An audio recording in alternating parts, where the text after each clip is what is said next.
Hi guys, I'm Megan, and welcome to another episode of There I Read It, where I'm going over the Harry Potter books chapter by chapter. This is Harry Potter and the Goblet of Fire, Chapter 2, The Scar. And this is actually an annoyingly short chapter. I was really hoping, after how good the first chapter was, that we were just going to hit the ground running and do all of these sort of side quest views in the book, like not just be centered around Harry. But I guess if you think about it, even that first chapter, as dark as it was centered around Harry because it was all part of a dream that he was having. But now we're in chapter 2. And we have to go over all of the recap stuff that Rowling thinks is going to be important for this book. So we're going over what is Hogwarts? What are Muggles? Who is Sirius Black? Who is Buckbeak?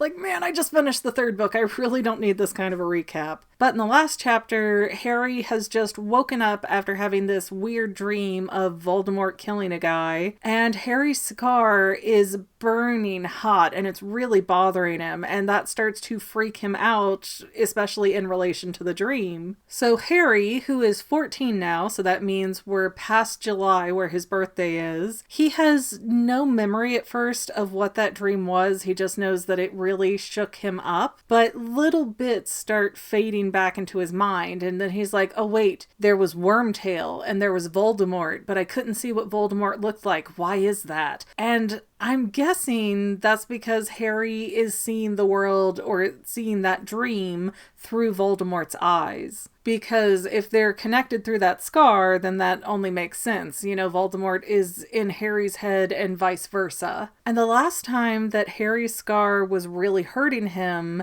it was because Voldemort was really close by. So he's like, maybe Voldemort's outside, but wait a minute, I'm on Privet Drive. This is a respectable neighborhood. It would just be silly for him to show up here. Although I don't think that I personally follow that logic, because why not? Even in the normal world, people get murdered in perfectly respectable neighborhoods every day. And it's not like any of the Dursleys or their feeble normal locks are gonna stop him. So that really makes me wonder, what did keep Quirrell or anybody else going and killing Harry before he got his letter? Like, why would you let Harry, as the villain, get to that point of power where he's going to learn magic? Like, go after him as a kid and kill him. So that makes me wonder, does Harry maybe have a secret keeper of his own that he doesn't know about?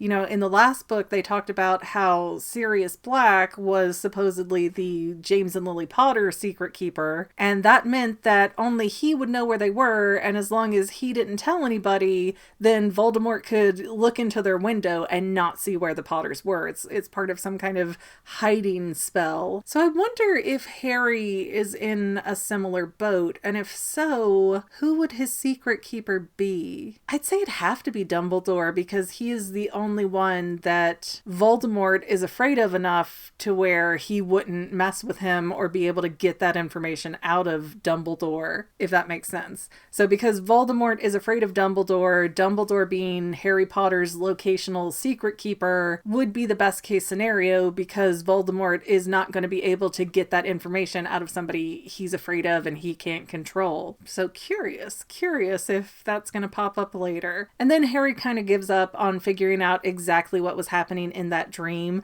So he starts going through the Rolodex of people he can talk to about it. And he's like, well, I can't confide in or talk to the Dursleys, so they're completely out. So he thinks about contacting Hermione, but he can already hear her response in his head, which is, you need to write Dumbledore right away, and I will check out this specialty book about different conditions in wizards. And Harry's like, I don't even know where Dumbledore is this time of year, so I'm not going to bother him. Maybe he's on vacation. I don't want to be a nuisance. And certainly no regular books are going to be able to tell me anything about a cursed scar on my head. Then Harry starts thinking about what would Ron say, and Ron would be dismissive about it. Like, well, if Voldemort were nearby, he'd be trying to kill you, wouldn't he? So maybe curse scars just twinge up sometimes. But I'll ask my dad about it. And the thought, Ron didn't even really do this, but just the thought of Ron asking his dad freaked Harry out because he doesn't want the other Weasleys to know that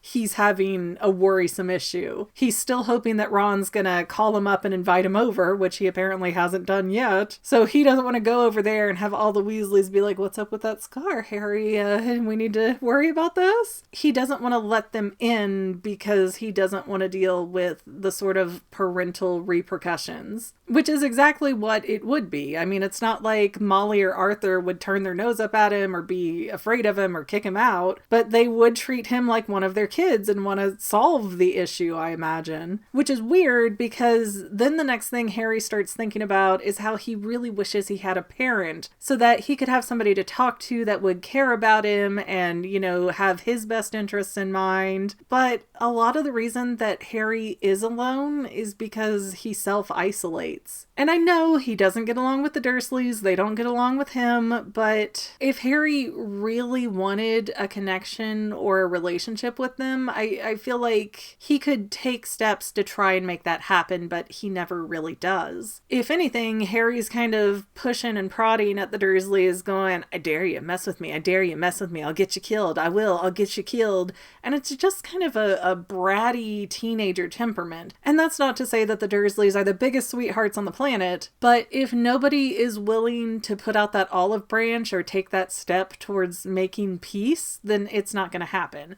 Because it's certainly not going to happen with Vernon Dursley, the uncle, who is just a loud, brash, I don't like magic folk. And I know people who have been following me since the beginning, especially in the first book, I was very defensive of the Dursleys. I don't know if I feel quite so defensive. I still think that they have their own side and their own story that doesn't really get presented. But overall, I do feel bad for them in a lot of ways because they're in a situation that they don't want to be in. They don't have a way out. They're being basically muscled by people who could physically harm them with their wands to take care of a kid that they don't want to deal with. So yeah, that's going to create problems and friction over the years. Who would not get worn down after, 13 years of taking care of a kid that you don't want around you? So it's not that I see the situation as Harry's fault. People like to try and say, well, you're blaming the victim when you say that Harry could blah, blah, blah. And no, nice try, but no, that's not what I'm doing. It's that Harry could be doing things differently. He could be putting in an effort if he wanted a relationship. And he certainly could quit trying to stir the pot as if it's the Lord's work that he was blessed to do. I mean, at the end of the last book, he sees Vernon and he's like, oh yeah, I have a godfather and he's a wanted criminal that killed a bunch of people. I mean, Harry, dig up.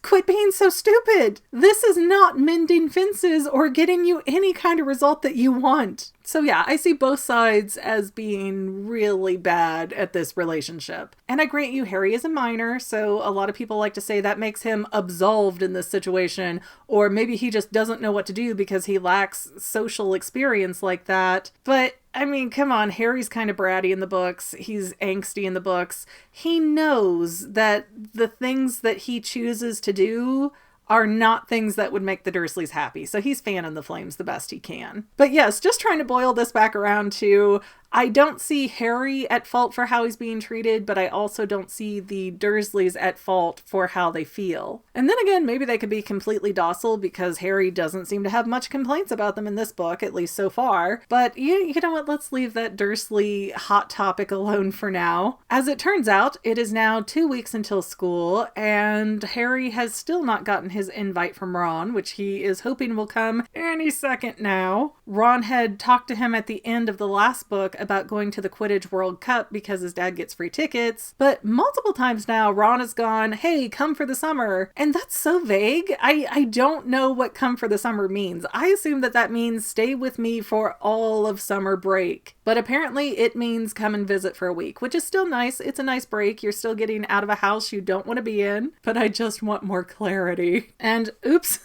I actually do have to talk about the Dursleys again because that's next in my notes.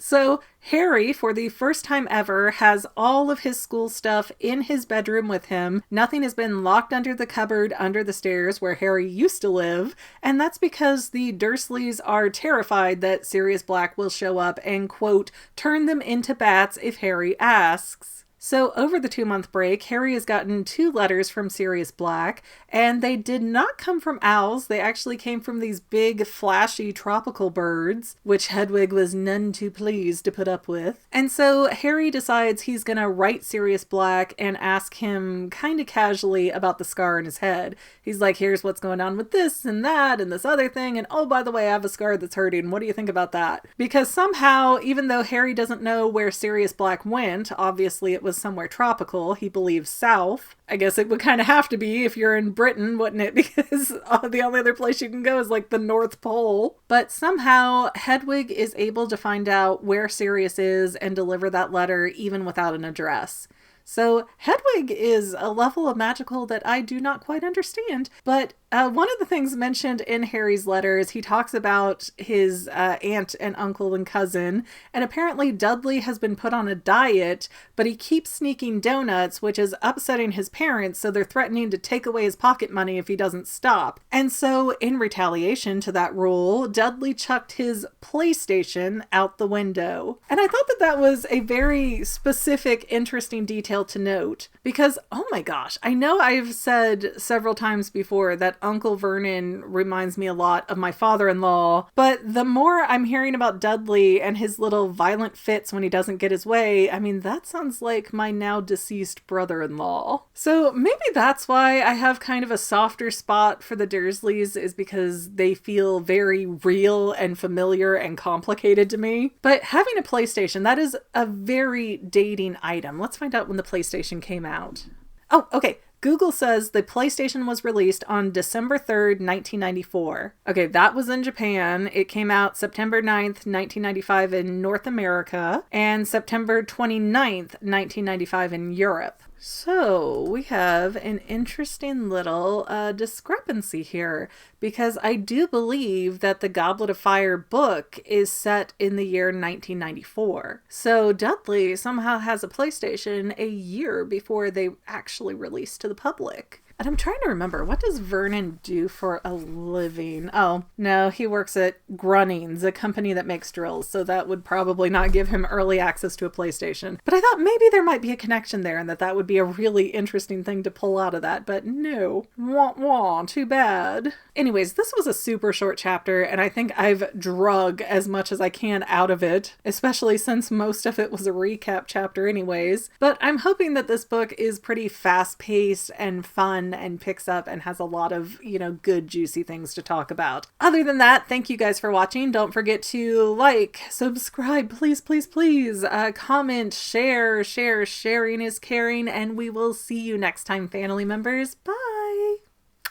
Well, family members, we're almost done, but I want to invite you to hang out with me in some other places. I'm on Twitter and Instagram as my own personal self, and I have a Facebook page too, but I mostly just post photos over there. And sometimes people say, hey McGann, I want to mail you something. How do I do that? Easy. Just click the About tab on my channel page, and my most current P.O. Box info will be right there. I also run another channel, The Family. It's really a hodgepodge channel where we might post anything. Oh yeah, and I also sell shirts and stickers and stuff with the Family and the Fangirl logos. If that is your cup of tea, I have a link in every description of every video. Finally, if you want to help out the Fangirl channel and make sure I'm putting out video essays for years to come, the best way you can help is by subscribing and watching more of my videos, whether they're new, old, whatever. Maybe even share one or two on social media, help spread the word. People who watch to the end of videos like you helps to tell the site, hey, this is a good video, we should recommend it to other people. So if you made it this far, leave me a comment of something like, hey, I made it to the end. Love ya. See you next time, family members. Bye.